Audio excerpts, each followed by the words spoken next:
തൗഹീദിന്റെ മൂന്നാമത്തെ വശം എന്ന് പറയുന്നത് തൗഹീദുൽ അസ്മാഇ വസ്സിഫാത്താണ്.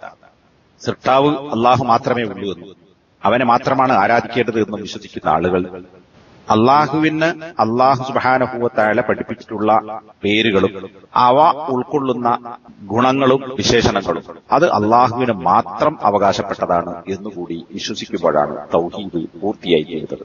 ഇതിൽ രണ്ട് കാര്യങ്ങൾ മനസ്സിലാക്കേണ്ടതുണ്ട്.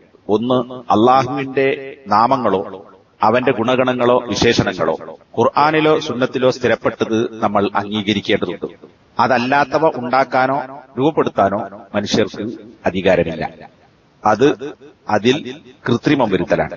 അതുകൊണ്ട് തന്നെ സ്ഥിരപ്പെട്ട കാര്യങ്ങൾ തന്റെ ബുദ്ധിക്ക് അംഗീകരിക്കാൻ പറ്റുന്നതായാലും പറ്റാത്തതായാലും അള്ളാഹുവിന്റെ വഹി അനുസരിച്ച് ഖുർആനിലോ സുന്നത്തിലോ വന്നിട്ടുള്ള പേരുകളും ഗുണഗണങ്ങളും വിശേഷണങ്ങളുമെല്ലാം അത് അംഗീകരിക്കൽ ഒരു വിശ്വാസിയുടെ ബാധ്യതയാണ്.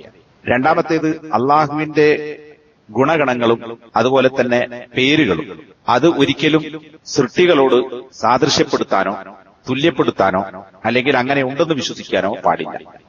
അപ്പൊ ആ തുല്യപ്പെടുത്തലിനെ, മുമാസലത്തിനെ നിഷേധിക്കുക എന്നതുകൂടി ഈ പറയുന്ന തൗഹീദിന്റെ പൂർണ്ണതയാണ്.